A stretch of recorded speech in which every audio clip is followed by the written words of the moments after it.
Natsotsotsa ny fomba fiakanjo tsy mampiova ny hatsaranao zay mangamanga madio sy mazava zany hatsara ny akantonao maty aminao za dara aminao za maty aminao za dara aminao za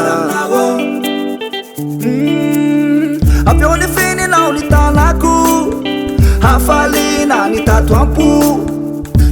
male tatsalona rare terutsatumale fanazani tikwaza fatyachano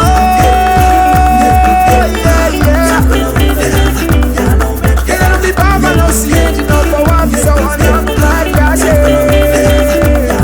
wetakono kifekono changanongano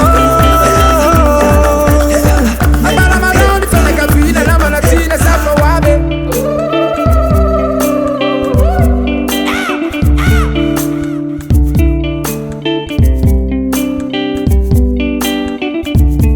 Japana tena nao azavatra tsotakatro raijery masoandro aloha ifonako fatsozakako fa iesaka amizay mba kely ananako iainanao fiadanana